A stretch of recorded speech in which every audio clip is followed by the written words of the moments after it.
తాకట్లో ఉన్న మీ బంగారాన్ని విడిపించి ఆ రోజు ఆన్లైన్ రేటుకి కొంటాం. Sharma gold company. నమస్కారం, వెల్కమ్ టు సుమన్ టీవీ. నేను గీతాంజలి. వసంత పంచమి ప్రత్యేకించి ఆ రోజున విధిగా మనందరం చేయవలసినవి ఏమిటి, వసంత పంచమి విశిష్టత ఏంటి, అలాగే ఆ రోజున వివిధ క్రతువులు చేయాలంటే యాగాలు కానీ దానాలు కానీ చేయాలని అంటారు. ఏవి చేస్తే మంచిది, ప్రత్యేకించి వసంత పంచమి అనగానే సరస్వతీదేవి ఆరాధన, దాంతోపాటుగా అక్షరాభ్యాసాలు కూడా చూస్తూ ఉంటాము. ఇలా ఏ సమయంలో చేయిస్తే మంచిది, పూర్తిగా ఆ రోజు విశిష్టత తెలుసుకుందాం. వివరించేందుకు ప్రస్తుతం మనతో పాటు ఉన్నారు శ్రీచక్రపీఠం వ్యవస్థాపకులు, ప్రముఖ జ్యోతిష్యులు బ్రహ్మశ్రీ ప్రదీప్ జోషి గురువు గారు. వారితో మాట్లాడదాం. గురుగారు నమస్కారం అండి. శ్రీమాత్రే నమః. వసంత పంచమి ఎన్నవ తారీఖు అనేది ఒక చిన్న సందేహం గురువుగారు. 2వ తారీఖా 3వ తారీఖు అనేది మొదటిది. అసలు వసంత పంచమి విశిష్టత వీటి గురించి వివరించండి ముందుగా. శ్రీ గురుభ్యో నమః. శ్రీమాత్రే నమః. శుక్లాం బ్రహ్మ విచారసార పరమాం ఆద్యాం జగద్వ్యాపినీం వీణా పుస్తకధారిణీం అభయదాం జాఢ్యాంధకారాపహాం హస్తైస్ఫాటికమాలికాం విదధతీం పద్మాసనే సంస్థితాం వందే తాం పరమేశ్వరీం భగవతీం బుద్ధిప్రదాం శారదాం. జ్ఞానానందమయం దేవం నిర్మలస్ఫటికాకృతిం ఆధారం సర్వవిద్యానాం హయగ్రీవముపాస్మహే. శ్రీమాత్రే నమః. వసంత పంచమి ఈ సమస్త సృష్టిలో జ్ఞానమును ప్రసాదించడానికి స్వయంగా ప్రకటించినటువంటి మహాశక్తి సరస్వతి అమ్మవారు. ఆ అమ్మవారిని రాజశ్యామల అంటారు. ఆ అమ్మవారి యొక్క అంశీ సంభూతమే మాతంగి అమ్మవారు. మతంగ మహామునికి పుత్రికగా జన్మించింది కాబట్టి ఆమెనే మాతంగి అంటారు. మహాశక్తి. చాలా మంది సరస్వతి అని అంటే కేవలం అమ్మవారు వీణ వాయిస్తుంది, చాలా సాఫ్ట్ అనుకుంటారు. దేవి సప్తశతిలో చెప్తారు అమ్మవారి శక్తి ఏంటిదంటే ఘంటాశూలహలా నిశంఖ ముసలే చక్రం ధనుస్సాయకం అస్తాబ్జైర్దధతీం ఘనాంత విలస శీతాంశుతుల్య ప్రభాం గౌరీ దేహ సముద్భవాం త్రిజగతాం ఆధారభూతామహాం ఊర్వామత్ర సరస్వతీమనుభజే శుంభాది దైత్యార్దినీం. శుంభ నిశుంభులను చంపినది సరస్వతి అమ్మవారు. సరస్వతి శక్తి. త్రిశక్తుల్లో శుంభ నిశుంభులను సంహరించింది సరస్వతి అమ్మ. సరస్వతీదేవి అమ్మవారు కూడా మహారాజ్ఞియే. ఆమె కూడా యుద్ధ శక్తి నైపుణ్యతం కలిగినటువంటి మంత్రిణీ దేవి అమ్మవారు, రాజశ్యామల దేవి అమ్మవారు. ఆమెనే ప్రధానమంత్రి. కాబట్టి రాజశ్యామల దేవి అనుగ్రహం పొందాలి అన్నా, రాజసిద్ధి కావాలి అన్నా, ఏది కావాలన్నా సరస్వతి దేవి అనుగ్రహం కావాలి. జ్ఞానసిద్ధికి, రాజసిద్ధికి, ఆకర్షణ యోగ సిద్ధికి, మన జీవన విధానం నడవడానికి అన్నిటికి కూడా కావలసింది రాజశ్యామల అమ్మవారు. అందుకే ఈ వసంత పంచమి శ్రేష్టమైంది. సంవత్సరములో 3 ముహూర్తాలు ఉంటాయి, చాలా శ్రేష్టమైన ముహూర్తాలు. వసంత పంచమి, అక్షయ తృతీయ, ధనత్రయోదశి. ధనత్రయోదశి పెళ్లిళ్ళు పనికిరావు మళ్ళీ, ఓన్లీ ఈ 2 రోజులే. అంటే అన్ని శుభకార్యాలన్నిటికీ వసంత పంచమి, అక్షయ తృతీయ, ఇవి 2 సమస్త శుభకార్యాలకు, యజ్ఞ యాగాదులకు, తపస్సులకు, హోమాలకు అన్నిటికీ ఈ 2 కేవలం ధన ఆకర్షణ చేసుకోవడానికి మాత్రమే ధనత్రయోదశి. ఆ రోజు మనీ తప్ప ఇంకేం లేదు. అక్కడ క్రియాశక్తి, ఇచ్ఛాశక్తి, త్రిశక్తి సంయుతి ధనత్రయోదశి. అందులోపల ఈ వసంత పంచమి రోజు ఏం చేయాలి అంటే రాజశ్యామల యాగం చేయాలి. శక్తి ఉన్న ప్రతి ఒక్క రాజశ్యామల యాగం చేయాలి. ఇది ఏంటంటే కనుక నీకు నిజంగా యోగం లేదనుకో, ఇది విన్న వెంటనే ఈయన ఏదో ప్రోగ్రామ్ వేసుకున్నాడు రా, ఈసారి డబ్బులు సంపాదిద్దాం అన్న ఆలోచన వచ్చేస్తుంది. చెప్తున్నా ఎందుకోసం అంటే నీకు చెయ్యొద్దు కాబట్టి నీకు నెగిటివ్ ఉంటుంది. అదృష్టం ఉందనుకోండి, నీ దగ్గర రూపాయి లేకపోయినా వచ్చి కూర్చొని యాగం చేద్దాం అన్న ఆలోచన వచ్చి అక్కడ కూర్చుంటావు. ఎందుకోసం అంటే ఇప్పుడు యాగం చేసేటప్పుడు నువ్వు యజ్ఞం వేయాలంటే నేను డబ్బులు అడుగుతాను, కానీ పక్కన కూర్చొని నువ్వు సేవ చేస్తా అంటే నేను డబ్బులు అడగ కదా. కాబట్టి ఆ ఆలోచన అందరికీ రాదు. రాజశ్యామల యాగం చేస్తే అదృష్టం. వసంత సంవత్సరానికి ఒక్క రోజు ఉంటుంది రాజశ్యామల యాగం ముహూర్తం. ఈ రోజు చేయాలి, మిగతా రోజులు చేయొచ్చు. కాకపోతే ఈ రోజుకున్నంత శక్తి, ముహూర్త శక్తి ఈ రోజుకున్నంత శక్తి, ప్రకృతి శక్తి ఇంకొక రోజు ఉండదు. నేచర్లో శక్తి మారుతూ ఉంటుంది, ప్రకృతి మారుతూ ఉంటుంది. ఇప్పుడేంటి శిశిర ఋతువు. శిశిర ఋతువు చూస్తే మనం ఏం అర్థం చేసుకోవాలంటే వదిలేయాల్సినవి వదిలేయాలి, పట్టుకోవాల్సినవి పట్టుకోవాలి. ఏది వదలాలి, ఏది పట్టుకోవాలి మనకు తెలియదు, అమ్మకు తెలుసు. సో అది కనుక మనం ధ్యానం చేస్తే మన లోపల ఉండేటువంటి ఏదైతే ఎండిపోయిన ఆకులు ఏవైతే ఉన్నాయో అనవసరమైనన్ని అమ్మవారు తీసేస్తుంది, మళ్ళీ నిత్య నూతన చైతన్యాన్ని కలిగిస్తుంది. ఇప్పుడు శిశిర ఋతువు ప్రకృతిలో ఎట్లా ఉంటాయి, చెట్లు పడిపోవు, ఆకులు మాత్రమే రాలుతాయి. చెట్లలో శక్తి ఉంటుంది, చెట్లు చనిపోయినట్టుగా కనిపిస్తాయి, బోసిపోతాయి, కానీ జస్ట్ 15 రోజులు ఆగితే మళ్ళీ వికసిస్తుంది. చైత్ర మాసం వచ్చరికి మళ్ళీ అడివంతా పచ్చగా కనిపిస్తుంది. అట్లా రాజశ్యామల అమ్మవారు నీ లోపల ఉండేటువంటి నెగిటివ్ను మొత్తం తీస్తుంది. అందుకే వసంత పంచమి సంవత్సరంలో ఈ 3 రోజులు యాగాలు చేయాల్సిందే.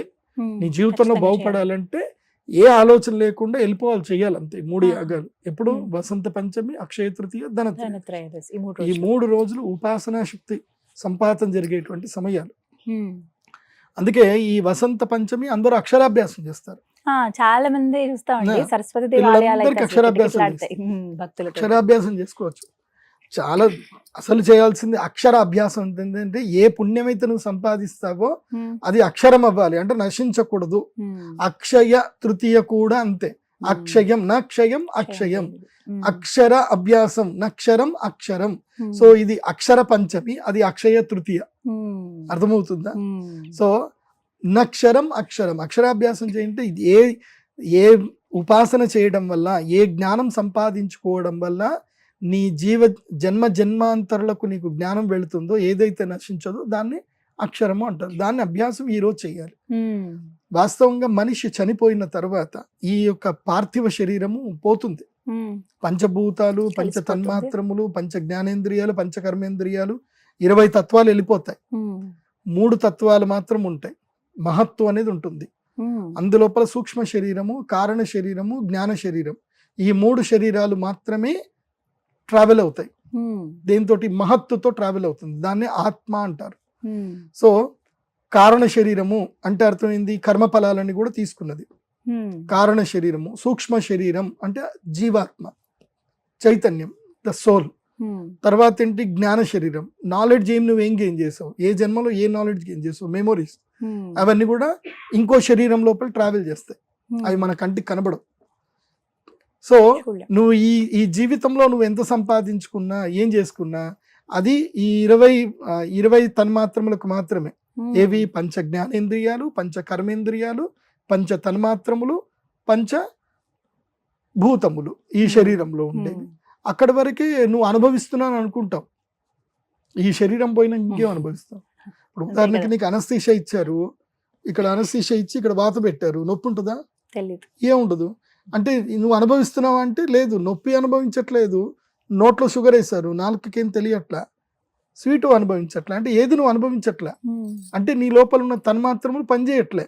అంటే లోపల ఉండేటువంటి ఆత్మ కూడా ఏది అనుభవించట్లే. ఆత్మకేమీ లేదు, ఉండేది ఒక్కటి మాత్రం ఉంటుంది. ఆత్మకి ఏంటి, జ్ఞానం. అది మాత్రం పర్సీవ్ చేస్తుంది. అందుకే జ్ఞానశక్తి, తర్వాత తపశ్శక్తి, ఇవన్నీ కూడా మనకి తప్పకుండా ఎన్ని జన్మలు ఎత్తినా క్యారీ ఫార్వర్డ్ అవుతుంది. అవి మనం నిజంగా సంపాదించుకోవాలి. ఆ సంపాదించుకోవడానికి మనకి 300 డేస్ ఉన్నాయి, 300 రోజులు ఉన్నాయి. ఆ 300 రోజుల్లో 60 రోజులు మాత్రం శక్తి సంపాదించుకోవడానికి ఉన్నాయి. ఆ 60లో 3 రోజులు మాత్రం ఇవి ఏవి, వసంత పంచమి, అక్షయ తృతీయ, ధనత్రయోదశి. మిగతా 24 రోజులు ఏమిటంటే కనుక పర్వదినాలు. ఇంకా దాంట్లో వచ్చేటివి ఏంటంటే ఒక 9 నవరాత్రులు వస్తాయి. ఏవైనా నవరాత్రులు, 9 నవరాత్రులు. దాంట్లో ఇంకొకటి ఏంటంటే పర్వదినం, మహాశివరాత్రి. అంతే. ఇంతకు మించి ఏం లేవు. అంటే 60 రోజుల లోపల ఇక్కడికి పిఠాంపటం అయిపోతుంది. 300 రోజులు మీ యొక్క సంసార జీవితంలో కింద మీద పడి కొట్టుకోండి, ఏమన్నా చేయండి. 60 రోజులు ఉపాసన చేయండి. 60 రోజులు చేయలేరు, కనీసం ఈ 3 రోజులైనా యాగం చేయండి. అందుకే అక్షరాభ్యాసం అంటే చాలా మంది ఏమనుకుంటారంటే మా చంటి పిల్లాడికే చేయాలనుకుంటారు. నో, చంటి పిల్లాడు ప్రతి ఒక్కరూ ఆ రోజు అక్షరాభ్యాసం చేయాల్సిందే. మీ కౌంటర్ల మీద, మీ ఆఫీస్ కౌంటర్ల మీద కూర్చోవాలి. మీరేమన్నా శ్రీ మహాసరస్వతి నమః అని ఒక 11 సార్లు రాయాలి, శ్రీమాత్రే నమః అని ఒక 11 సార్లు రాయాలి. ప్రతి ఒక్కరూ రాయాలి, ప్రతి ఒక్కరూ దైవ దర్శనం చేయాలి. మనం అందరం పిల్లలమే అమ్మవారి దగ్గర. మనం ఏం పెద్ద తెలివైన వాళ్ళు అనుకుంటున్నామా? ఏం తెలియటట్లు ఏమి పని చేయవు మనకి అమ్మవారి అనుగ్రహం లేకపోతే. కాబట్టి ప్రతి సంవత్సరము మనకు అక్షరాభ్యాసం మనం చేయాల్సిందే. ఏదో చిన్నప్పుడు మనకు తెలియదు కాబట్టి అమ్మ నాన్న కూర్చోబెట్టి ఈ రాపిస్తారు, అది వరకు ఓకే, అది బిగినింగ్. కానీ కట్టె కాలేంత వరకు ఇది చిట్ట చివరి శ్వాస వరకు అభ్యాసం చేస్తూనే ఉండాలి. అదే ఆ వసంత పంచమి యొక్క ముఖ్య ఉద్దేశం. ఇంకోటి ఏంటంటే వసంత పంచమి శక్తి సంపాతం రోజు. అంటే యూనివర్సల్ ఎనర్జీ శ్రీ విద్య ఉపాసకులకు ఒక శక్తి ఇస్తుంది. ఈ 3 రోజుల్లో మేము అమ్మవారి శ్రీ విద్య ఉపాసకులం కాబట్టి చెప్తున్నాను, శక్తి సంపాతం ఉంటుంది ఆ రోజు. ఆ రోజు నేను అందరికీ ఫ్రీగా చేసేది ఒకటి ఉంటుంది. ఏమిటంటే మీరు ఎవరైనా ఏదైనా కష్టం ఉంటే ఈ 3 వస్తువులు తెచ్చుకోండి. ఒకటి శత్రు బాధ, రుణ బాధ, భూములు అమ్ముడు పోవట్లేదు, ఎవడో మిమ్మల్ని ఇబ్బంది పెడతా ఉన్నారు, ఏదో జరుగుతూ ఉంది అన్నప్పుడు తెల్ల ఆవాలు తెచ్చుకోండి. ఓకే, లవంగాలు తెచ్చుకోండి. దేనికోసం అంటే మీకు జ్ఞాపక శక్తి లేదు, ఆరోగ్యం అస్సలు బాగాలేదు, తెలివితేటలు పిల్లలకు రావట్లేదు, కాంపిటేటివ్ ఎగ్జామ్స్కి ముందుకు వెళ్ళట్లేదు, లవంగాలు తెచ్చుకోండి.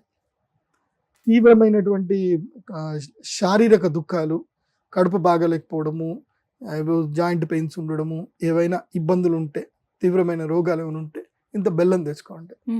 ఆ రోజు అందరికీ కూర్చోబెట్టి నేను ఒక మంత్రం శక్తిపాతం చేసి అందరికీ చెప్తాను. వాళ్ళ చేతిలో పెట్టుకొని ఒక మంత్రం వాళ్ళు చదువుకొని చేస్తే నేను శక్తిపాతం ఇస్తాను. ఆ ప్రసాదం దగ్గర పెట్టుకుంటే వాళ్ళకి ఏమేం చేయాలో చెప్తాను, వాటితో ఏమేం చేయాలో చెప్తాను. అది కూడా ఇప్పుడే చెప్తే ఎవరు రారు కాబట్టి అందుకోసం అంటే నేను చెప్పానంటే ఎవడో కాపీ పేస్ట్ చేస్తాడు. సో ఆ శక్తిపాతం చేసి పీఠం దగ్గర శక్తిపాతం చేసి ఇస్తాను. అదంతా అందరికి ఫ్రీనే. అండ్ అక్షరాభ్యాసము నా చేతితోటి అందరికి రాపిస్తాను. ముఖ్యంగా ఫస్ట్ చంటి పిల్లలకి ఎవరికైతే ఉంటుందో, ఎందుకోసం అంటే గురువుగా ఇంత జ్ఞానం సంపాదించి 10 మందికి జ్ఞానం ఇవ్వాల్సిందే. సో ఆ జ్ఞానం ఇవ్వడానికి మీ పిల్లలందరికీ రాపిస్తాను. శ్యామలా దండకం అందరికీ ఫ్రీగా ఇస్తాను. పలకా బలపం కూడా నేనే ఫ్రీగా ఇస్తాను.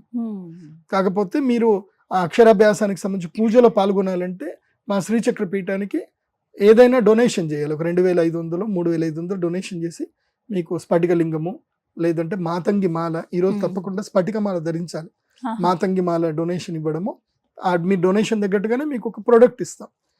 సో అక్షరాభ్యాసం ఫ్రీనే, వాస్తవంగా ఫ్రీనే అక్షరాభ్యాసం. కాకపోతే మీరు ఏదైనా ఒకటి కొనుక్కోవాలి. వస్తువు ఏదైనా కొనుక్కుంటే మేము అందరికి భోజనాలు పెట్టాలి కదా. సో అందరికి భోజనాలు పెట్టాలి, ఇంత కార్యక్రమం చేయాలి కాబట్టి, గుడి కట్టాలి కాబట్టి మీరు రండి, అక్షరాభ్యాసం చేసుకోండి. చాలా మంది అక్షరాభ్యాసం చేసి బయట ఎక్కడో వెళ్ళి తింటారు, ఎక్కడ పడితే అక్కడ తింటారు. వాళ్ళు వంటలు స్నానం చేసి వండారో లేకపోతే ఎట్లెట్లా వండారో తెలీదు. కాబట్టి అక్షరాభ్యాసము పవిత్రంగా స్నానం చేసి చేసుకున్నాక అమ్మవారికి నైవేద్యం పెట్టిన ప్రసాదమే భోజనం చేయండి. అమ్మవారి దగ్గర కూర్చోండి. ఆ రోజు నేను అందరికీ శ్యామలా దండకం చెప్తాను, మీరందరూ శ్యామలా దండకం అనండి, నాతో కలిసి లలితా సహస్రనామ పారాయణం చేయండి. ఇది ఒక సెలబ్రేషన్, ఒక పండగ. ఏదో వెళ్ళి అట్లా వెళ్ళిపోయి దండం పెట్టేసి అడావిడిగా దండం పెడుతుంటే ఒకటి పట్టుకొని గట్టిగా లాగి చల్ నడు నడు నడు, ఇంత రష్ ఉంది నడు. మా టెంపుల్లో అట్లా ఉండదు. No rush, no lines, nothing. ప్రశాంతంగా అందరు వెళ్ళండి, అమ్మవారి దర్శనం చేసుకోండి, ధ్యానం చేసుకోండి. ఎవరు ఇబ్బంది పెట్టుకోవద్దు, చక్కగా కూర్చోండి. సాయంత్రం పూట ఉదయం 7 గంటల నుంచి మధ్యాహ్నం 2 గంటల వరకు యాగము అక్షరాభ్యాసాలు కంటిన్యూగా జరుగుతూ ఉంటాయి. 2 గంటల నుంచి 5 గంటల వరకు ఈ శక్తి సంపాతం ఏదో నేను చేయించిస్తాను. 6 గంటల నుంచి 8 గంటల వరకు లలితా సహస్రనామము శ్యామలా దండకం ఉంటుంది. 8 గంటలకు అందరు వెళ్ళిపోండి ఇంకా ఇంటికి. అందరికి అమ్మవారి ఫోటోలు ఇస్తాను. అమ్మవారి ఫోటోలు, మూల బీజాక్షర మంత్రము, అందరికి ఫోటోలు ఫ్రీగా ఇస్తాను. వచ్చిన అందరికి తీసుకొని వెళ్ళండి, హ్యాపీగా ఉండండి. 2వ తారీఖు అండి, 3వ తారీఖు? ఫిబ్రవరి 2. 3వ తారీఖు డౌటే లేదు. ఫిబ్రవరి 2వ తారీఖు మార్నింగ్ 7 o'clock నుంచి 7 గంటల నుంచి మధ్యాహ్నం 2 గంటల వరకు కంటిన్యూ యాగం జరుగుతూ ఉంటుంది. భోజనాల తర్వాత లలితా సహస్రం, విష్ణు సహస్రం. ఆ రోజంతా అమ్మవారి సన్నిధిలో ఉండాలి, అంతే. సేవ చేయాలి, అందరు రావాలి, సేవ చేయాలి. సేవ చేసే ఉద్దేశం ఉంటేనే రండి. మాకెవరో ఏదో చేస్తారు, మేము డబ్బులు కట్టాం కదా అని అంటే మాత్రం రావద్దు. డబ్బులు మీరు ఎవరికి కట్టారు? అమ్మవారికి కట్టారు. సో మీరు అమ్మవారికి సేవ చేయాలి, అహంకారం ఉండకూడదు. అహంకారం ఉన్న వాళ్ళకి మా దేవస్థానం లోపలికి అలో లేదు, రావద్దు. శరణాగతి ఉండాలి, ప్రేమతోటి రావాలి. అమ్మ సేవ చేస్తానండి, నేను చెప్పాను అది తీసి ఇక్కడ పెట్టు అంటే పెట్టాలి, అంతే. గురుగారు చెప్పారంటే పెట్టాలి. నేను డబ్బులు కట్టాను, నేను ఎందుకు పెట్టుకుంటాను, నేను ఎందుకు కట్టలు తెచ్చుకుంటాను, నేను డబ్బులు కట్టాను. ఒకళ్ళు ఇట్లనే అన్నాడు, డబ్బులు కట్టాను 3 సార్లు అన్నాడు. అరే ఇట్లా డబ్బులు తీసుకురా, వాడికి ఇచ్చేసి అని చెప్పి డబ్బులు ఇచ్చేసి వెళ్ళిపోవని చెప్పి ఆ అహంకారం పనిచేయదు. అమ్మవారి ఇప్పుడు దగ్గర దేవస్థానం చేస్తున్నావు అంటే నీకు నువ్వుగా సేవ చేసుకోవాలి. అక్కడ సేవా దృక్పథం ఉండాలి, సేవా భావన ఉండాలి. ఉంటేనే అమ్మ అనుగ్రహిస్తుంది. అహంకారం వస్తే తన్ని బయటకు నెట్టేస్తుంది అమ్మవారు. అంతే. చాలా జాగ్రత్తగా ఉండాలి అమ్మ. నా- మొత్తం మీద వసంత పంచమి ఇలా నిజామాబాద్ లో మీ పీఠం దగ్గర ఆ, జరుగుతున్నాయి. మీరు ప్రదీప్జోషి.com వెబ్సైట్ లో అన్ని డీటెయిల్స్ ఉంటాయి, చూడండి. మా పిల్లలకు ఊరికే ఫోన్ చేయకండి, పాపం వాళ్ళు చెవు నొప్పి వచ్చేస్తుంది వాళ్ళకి, అన్ని డౌట్లన్నీ అడుగుతా ఉంటాయి. సందేహాలు వస్తాయి కదా గురువు గారు, కాకపోతే అన్ని అడుగుతారు. వెబ్సైట్ లో ఉంటాయి, ఎక్కువ సందేహాలు వద్దు. వెబ్సైట్ లో బుక్ చేసుకోవాలి, వచ్చేయాలి అంతే. ఇప్పుడు స్టార్ట్ అయిపోయాయండి bookings? స్టార్ట్ ఎప్పుడో అయిపోయి స్టార్ట్ స్టార్ట్ అయినట్టు అయిపోయి ఇప్పుడే స్టార్ట్ అయిపోయి. కానీ అవకాశం ఎంతమంది అంటే లిమిటెడ్ ఏమన్నా ఉందా అండి? ఎంతమందికి ఎంతమంది వచ్చినా చేస్తానులేండి. ఆ రోజు అక్షరాభ్యాసానికి అయితే 1000 మందికి అలౌడ్ ఉంది. రాజశ్యామలయ్య గారికి మాత్రం 100 మందికి అలౌడ్. 100 మంది కన్నా ఎక్కువ లేదు. రాజశ్యామలయ్య ధన్యవాదాలండి. నమస్కారం. శ్రీమాత్రే నమః.